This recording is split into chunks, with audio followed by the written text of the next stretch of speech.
हाय, मैं हूँ डॉक्टर सबीना। ममूना ने इतने कम वक्त में और इतने थोड़े वीडियो पर इतनी बड़ी कम्युनिटी बनाकर साबित कर दिया है, she is the best. Mamoona मुस्लिमा अपनी रेमेडीज़ को कमाल रिसर्च और एक्सपेरिमेंट के बाद बनाती हैं और ये रेमेडीज़ काम भी करती हैं। मैं इस चैनल के तमाम व्यूअर्स को ममूना के टिप्स को यूज़ करने के लिए सजेस्ट करती हूँ, इंडोर्स करती हूँ। Best wishes for the fastest growing channel. Stay healthy and love for Mamoona Muslima. Bye. तो कैसे हैं आप? अस्सलाम वालेकुम व्यूअर्स। आज से कुछ अरसा पहले मैंने एलोवेरा से एक हेयर ऑयल बनाकर दिखाया था जो खुसूसन गिरते कमजोर बालों के लिए था। वो शानदार ऑयल बहुत से व्यूअर्स ने तैयार किया और यूज भी, बल्कि कुछ व्यूअर्स ने तो तैयार करते वक्त की फोटोज भी सेंड की। फिर उसके बाद इस तेल से उन्होंने जो रिजल्ट्स हासिल किए उसके मैसेज और कमेंट्स आज भी मुझे मिल रहे हैं। अगर आपके बाल भी गिरते हैं या कमजोर हैं तो मैं आपको भी रिकमेंड करूंगी कि आप भी वो ऑयल यूज करें। आपके बालों की कमजोरी वाला मसला इंशाल्लाह हल हो जाएगा। वीडियो देखने के लिए YouTube सर्च बार में लिखिए ममूना मुस्लिमा एलोवेरा ऑयल और सबसे पहले सर्च रिजल्ट्स पर क्लिक करके वीडियो देख सकते हैं। पिछली वीडियो में जब मैंने बताया कि बालों को इतना ज्यादा शैम्पू नहीं करना चाहिए तो व्यूवर्स ने सवाल उठाया कि फिर ऑयल लगाने के बाद कैसे धोएं। तो एक ऑप्शन तो ये है कि कोई भी हर्बल शैम्पू यूज करें। कौन सा, इसके लिए प्रीवियस वीडियो देखें। अगर नहीं तो आज मैं आपको घर पर बेहतरीन घरेलू शैम्पू बनाकर दिखाऊंगी जो आपके बालों को घना, स्याह, चमकदार बनाने के साथ साथ रूखे सूखे बेजान होने से भी बचाएगा। जितनी भी चीजें इसमें इस्तेमाल होंगी इनकी लिस्ट आपको दिखा दूंगी, बस आप तरीका गौर से समझ लीजिए। तो चलिए इस अमेजिंग शैम्पू को बनाना शुरू करते हैं।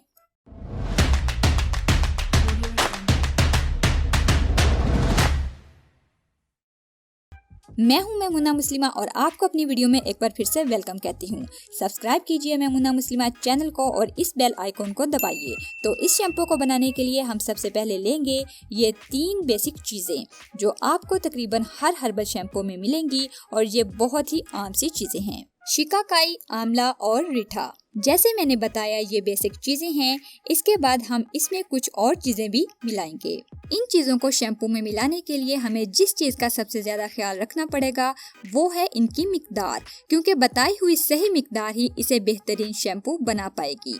ये है शिकाकाई। इसमें बालों के लिए एसेंशियल न्यूट्रिएंट्स पाए जाते हैं जो स्कैल्प को ड्राई नहीं होने देता। बाकी इसके बालों के लिए इतने फायदे हैं कि एक लंबी लिस्ट है। इसकी जो मिकदार शामिल करेंगे वो है इस शैम्पू में 125 ग्राम। इसके बाद है आंवला। इसकी भी मिकदार जो इस शैम्पू में यूज होगी वो है 125 ग्राम। आंवले भी शिकाकाई की तरह बालों के लिए बहुत बेनिफिशियल होते हैं। बालों के तमाम प्रॉब्लम्स को हल करने के लिए यूज होते हैं। बाकी इसके खास फायदे मैं अपनी प्रीवियस वीडियो में बता चुकी हूँ। इससे वक्ती तौर पर थोड़ी सी ड्राइनेस आती है लेकिन अगले ही दिन वो ठीक हो जाती है।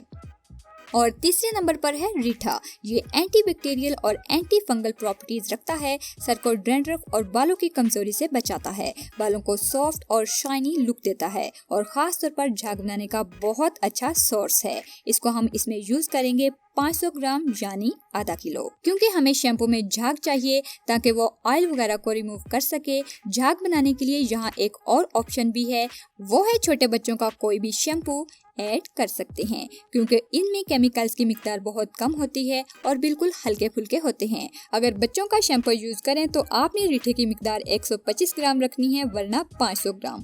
खैर, ये तीनों चीजें इसी मिकदार में आपको 160 रुपए में तकरीबन किसी भी पंसार की शॉप से इजीली मिल जाएंगी। अब इन तीनों चीजों को इसी मिकदार के साथ जो मैंने बताई हैं तकरीबन 2.5 किलो पानी फुल गर्म करके चूल्हे से उतार लें और इसमें डालकर रात भर के लिए भिगो दें। रात भर भिगोए रहने पर ये चीजें नरम हो जाएंगी। अब हाथों से मसल कर रीठे की जितनी गुठलियां भी निकाल सकें निकाल दें। आप देखेंगे कि इस तरह की झाग ऊपर आ जाएगी। इसके बाद इसमें शामिल करेंगे 20 ग्राम इमली और 10 ग्राम बालछड़। ये भी एक जड़ी बूटी होती है और बालों की कमजोरी और झड़ने के लिए बहुत मुफीद है।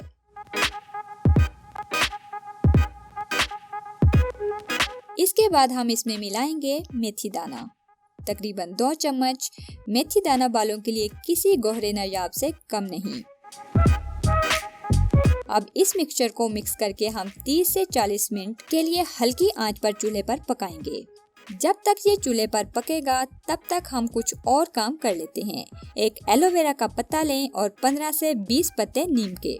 एलोवेरा हम इसमें शामिल कर रहे हैं। ये आपके बालों को रूखा सूखा होने नहीं देगा और नरिश रखेगा। इसको छीलकर अंदर से फ्रेश जेल निकाल लेंगे।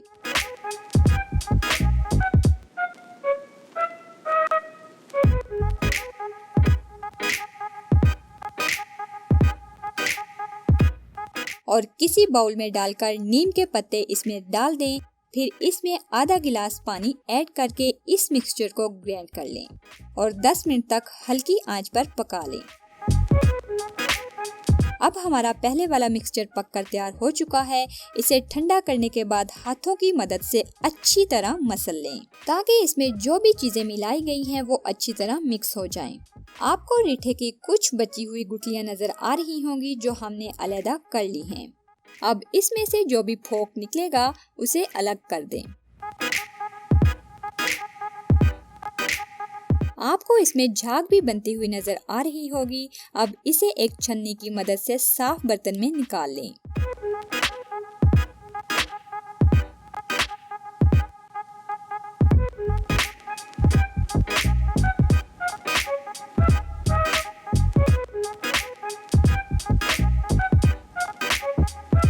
ये देखिए जो गुठलियां रीठे की हमने निकाली हैं। अब इसमें वो मिक्सचर जो हमने एलोवेरा और नीम के पत्ते से पकाकर तैयार किया था वह छलनी की मदद से छानकर इसमें ऐड कर दें।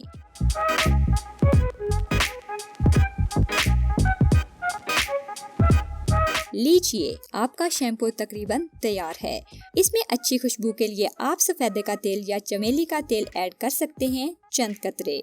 यहाँ मैंने इसमें सफेदे का तेल ऐड किया है। अब हमारा शैम्पू बिल्कुल रेडी है। लगाना कैसे है मैं बताती हूँ। इसे किसी एयर टाइट बोतल में डालकर स्टोर कर सकते हैं और हिलाकर इस्तेमाल करें। इसको इस्तेमाल करने का तरीका ये है कि आधा कप लेकर हल्के हाथ से अपने स्कैल्प में मालिश करें तकरीबन 2 से 3 मिनट तक। फिर इसको 5 मिनट के लिए ऐसे ही छोड़ दें। उसके बाद जब नहाने के लिए जाएं तो बाल गीले करके स्कैल्प को अच्छी तरह इससे तर करके गीले बालों में मसाज करके धो लें। मैं ये तो नहीं कहती कि ये बिल्कुल किसी साबुन या शैम्पू जैसा वॉश करेगा, क्योंकि ये साबुन नहीं है, लेकिन मैंने खुद तजर्बा करके देखा है। ये आपके सर से ऑयल रिमूव कर देगा और दूसरी बात ये कि फौरी नहाकर निकलने के बाद ये अपना असर नहीं दिखाएगा। 1 घंटे के बाद जब बाल अच्छी तरह खुश्क हुए तो उनकी शाइन और सॉफ्टनेस देखने से ताल्लुक रखती थी। सो व्यूअर्स, इस वीडियो का कंक्लूजन ये है कि अगर आप अपने बालों को धोने के लिए किसी बहुत ही बेहतरीन चीज का इंतखाब करना चाहते हैं तो इससे बेहतर कोई चीज नहीं है। ये आम शैम्पूज की तरह झाग तो पैदा नहीं करता, लेकिन ऑयल को रिमूव करने की सलाहियत जरूर रखता है। अगर ज्यादा झाग चाहिए तो जैसे मैंने बताया था कि बच्चों का कोई शैम्पू इसमें डाल लें, जैसे जॉनसन्स वगैरह। लेकिन इस सूरत में आपको रीठे की मिकदार 500 ग्राम से कम करके 125 ग्राम करनी होगी। इस शैम्पू को बच्चों से लेकर बड़ों तक, औरत मर्द दोनों यानी सब इस्तेमाल कर सकते हैं, क्योंकि इसमें कोई हार्मफुल चीज शामिल नहीं की गई। इस शैम्पू को 1 माह तक फ्रिज में रखकर स्टोर भी कर सकते हैं। अच्छा, अगर आपके बालों में खुश्की का प्रॉब्लम रहता है तो इस्तेमाल करने से पहले इसी शैम्पू में हल्की सी दही ऐड करें और मालिश करें और 10 मिनट के लिए छोड़ दें और फिर शैम्पू में 1 चम्मच नींबू का रस मिलाकर यूज करें। खुश्की का नामो निशान बाकी नहीं रहेगा। और अगर आप मेरा बताया हुआ एलोवेरा ऑयल यूज कर रहे हैं या कोई और ऑयल यूज कर रहे हैं तो वो ऑयल हफ्ते में 2 बार यूज करें और उसको धोने के लिए 2 ही बार ये शैम्पू इस्तेमाल करें। इस शैम्पू में जो भी चीजें इस्तेमाल की गई हैं उनकी लिस्ट आप स्क्रीन पर देख सकते हैं। सो व्यूअर्स, उम्मीद करती हूँ वीडियो आपको पसंद आई होगी। इसको लाइक करना मत भूलिए। सब्सक्राइब कीजिए मेमुना मुस्लिमा चैनल को और इस बेल आइकॉन को दबाइए। मिलते हैं नेक्स्ट वीडियो में, तब तक के लिए अल्लाह हाफिज।